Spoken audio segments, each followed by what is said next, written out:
E aí pessoal, tudo bom? No vídeo de hoje nós vamos falar sobre o novo volume da Biblioteca Histórica Alberto Breccia, publicada pela editora Companhia das Letras. Sim, meus amigos, um álbum do Alberto Breccia chegando ao Brasil. Infelizmente não é publicado pela editora Comic Zone. Seja bem-vindo ao canal Comic Zone, meu nome é Thiago Ferreira, sou editor da Comic Zone e editor do canal homônimo. Aqui na Comic Zone nós já publicamos 8 quadrinhos do Alberto Breccia, o nono está chegando dentro aí de uns 2 meses, acredito. E o que ocorre? A Companhia das Letras também vai publicar Alberto Breccia. No vídeo de hoje eu vou falar sobre o livro Lovecraft Poe, que reúne, né, na verdade, 2 livros que foram publicados independentemente. Um em que ele adapta a obra do Howard Phillips Lovecraft e outro em que ele adapta as obras do Edgar Allan Poe. Tá? A Companhia das Letras reuniu tudo em um só livro e agora está publicando no Brasil. E um pequeno recapitulativo para você que não entende muito bem a trajetória do Breccia no Brasil. Esses álbuns aqui, eles foram contratados pela Companhia das Letras e anunciados por eles ainda em 2018, quando a Comic Zone sequer existia, né? Só que por motivo X ou Y, a editora Companhia das Letras decidiu postergar a publicação nisso, e nesse meio tempo a editora Comic Zone nasceu, publicamos 8 álbuns aí do Alberto Breccia, e agora finalmente a Companhia das Letras está publicando aquele álbum que ela havia anunciado lá atrás, em 2018, né? E o que acontece? Uma conversinha de bastidores aí. Sempre que você assina um contrato para publicação de determinado quadrinho, você tem um tempo ali para publicar aquele quadrinho, né? Pode ser 12 meses, 18, 24, depende do contrato que você faz com o licenciante, né? E daí eu ficava enchendo o saco da gente, dizendo, olha só, já era para a Companhia das Letras ter publicado isso aí, já venceu esse contrato, vende aqui para nós, né? Porque é óbvio que eu queria publicar esses 2 álbuns aqui do Alberto Breccia. Só que Companhia das Letras é Companhia das Letras, né, minha gente? É uma editora de respeito, tem dinheiro infinito, então eles sempre, né, iam renovando aí o contrato. Então nós por esse motivo não pudemos trazer esses 2 livros pela Comic Zone, mas, né, que bom que tá vindo pela Companhia das Letras, porque é uma editora de respeito, que faz um trabalho irretocável e que tem uma penetração no mercado muito maior que a Comic Zone, né? Então acredito que essa obra do Breccia vai chegar a mais leitores, e quando esses caras estiverem em contato com a obra do Breccia, vão ver lá o que tem mais do Breccia no Brasil. Aí eles vão topar aqui com os 8 gibizinhos que nós publicamos aqui na Comic Zone, né? Mas bem, chega de conversinha, vamos falar sobre essas 2 obras aqui. Alberto Breccia, ele era um ávido leitor de literatura fantástica. O Edgar Allan Poe e o Lovecraft eram autores que ele adorava, né? Só que ele também adaptou obras de outros autores, como Ernesto Sabato, por exemplo, né, que foi publicado aqui no Brasil pela editora Figura, o Informe sobre Cegos. Ele também fez a adaptação da obra do Horácio Quiroga, né, seu conterrâneo, escritor uruguaio. Também fez adaptações da obra do brasileiro Guimarães Rosa, né? E essas adaptações literárias vão ser publicadas em um outro livro, que já foi anunciado inclusive pela editora Veneta, que se chama Versões, que traz diversas obras literárias que foram adaptadas pelo Alberto Breccia, né? Só que os autores que tiveram a sua obra mais amplamente adaptadas para os quadrinhos pelo mestre uruguaio-argentino foi, sem dúvida alguma, H.P. Lovecraft e o Edgar Allan Poe, né? Tanto que cada um ganhou um livro, que foi reunido, como eu disse, em um só pela editora Companhia das Letras. Se eu tivesse que publicar isso, eu publicaria separado, né? Porque a única coisa em comum que eu vejo entre essas 2 obras é o fato de serem adaptações literárias. Tirando isso, tem muito pouco em comum entre o que você vai ver aqui nesses 2 livros, tá? Eu entendo a estratégia da Companhia das Letras, reunindo tudo em um álbum só você é capaz de oferecer um preço unitário mais interessante para o público. Isso é louvável, mas eu acho que se você for olhar a obra em si, eu acho que elas não casam tão bem reunidas em um único volume, tá? Aí vocês vão entender por que quando eu mostrar para vocês o conteúdo dos livros. Então, o livro do Lovecraft foi feito entre os anos de 72 e 73. Essas histórias foram publicadas primeiramente na Itália, dentro da revista Il Mago, e eu acho que ninguém conseguiu, e olha que Lovecraft já foi amplamente adaptado nos Estados Unidos, na Europa, no Japão, sabe? A obra dele, acho que é um dos autores que já foi mais adaptado.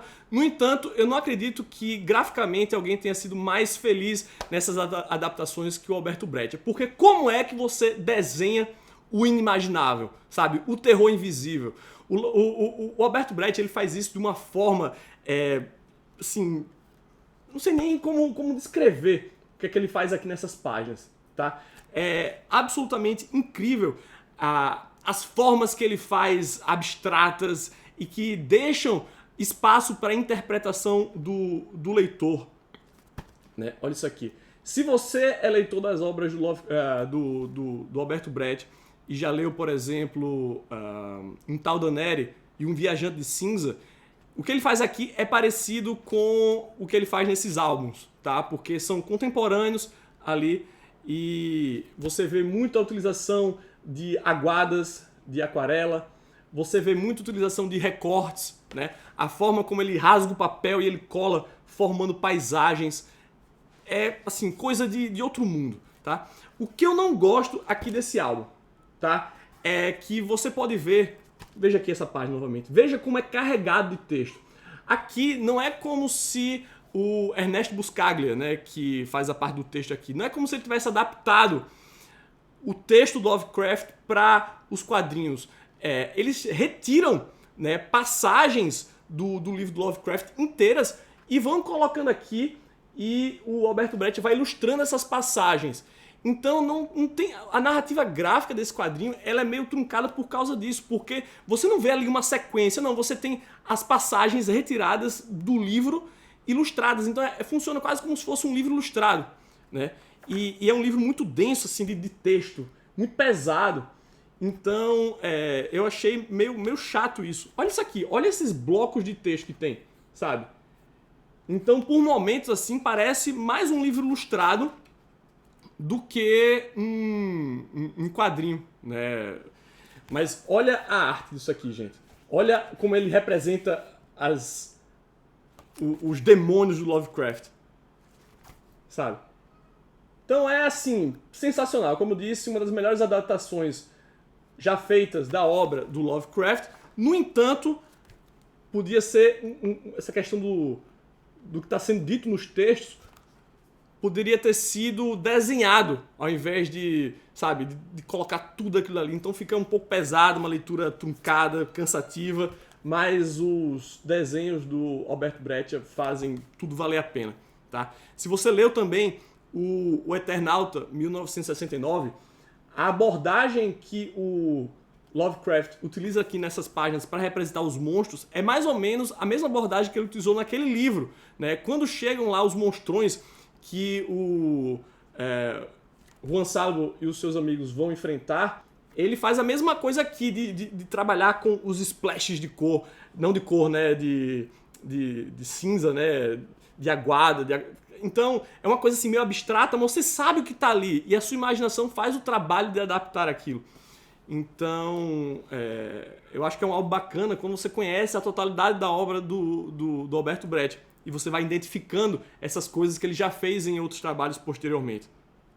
Tá? Então, é isso aqui que eu tenho para dizer sobre a parte do Lovecraft. Mas vamos à melhor parte, que é a parte do Edgar Allan Poe. E é aqui que você vê como o Brecht, ele é um gênio. Por quê? Porque ele não é um cara que tem um estilinho definido. Ele tem aquele estilo e ele vai usar aquilo para tudo que ele faz. Não. Ele, ao invés de pegar as histórias e tentar enfiar o estilo dele naquelas histórias, fazer tudo do mesmo jeito, ele vai adaptar a sua arte para a ambientação de cada uma daquelas histórias. E aqui, nessas obras, nessas adaptações do Edgar Allan Poe, elas foram feitas ao longo de 20 anos. Né? A primeira foi feita no começo da década de 70 e a última foi feita 20 anos depois. Né? Então não apenas o Alberto Brecht estava amadurecendo enquanto artista, né? São 20 anos na vida de um artista como o Alberto Brecht, mas ele vai criando e adaptando o seu estilo de desenho para cada um daqueles contos, né? Então aqui é quase como se fosse um The Best Of, né? Em que você vai ver o Alberto Brecht e as suas mais diferentes facetas. Então, na primeira história, que é o Coração Revelador, é uma coisa assim super cinematográfica, né? Ele trabalha muito assim com a questão do tempo e a repetição dos quadros. Isso aqui, gente, é uma aula. Essa história aqui em particular, a primeira história, o Coração Revelador, é uma aula de narrativa gráfica. Isso, eu fico até arrepiado quando eu falo isso. É genial o que ele faz aqui, né? E como ele consegue, e como com uma imagem que ele vai repetindo e aumentando o tamanho, ele consegue criar tensão e ele consegue criar ritmo e isso aqui é foda, é foda. Quando você vai para a segunda história, William Wilson, você já vê uma coisa parecida com o que ele fez no Tal da Neri, aqui no Lovecraft mesmo, só que em cores, né? Olha isso aqui. Aí depois vem a Máscara da Morte Rubra. E daí, olha só, olha esse desenho aqui. Isso te lembra alguma coisa? Isso aqui é exatamente o estilo que ele utiliza no Drácula, né, que nós publicamos faz 2 meses. E essa história também é sensacional. É a melhor adaptação da Máscara da Morte Rubra que eu já vi.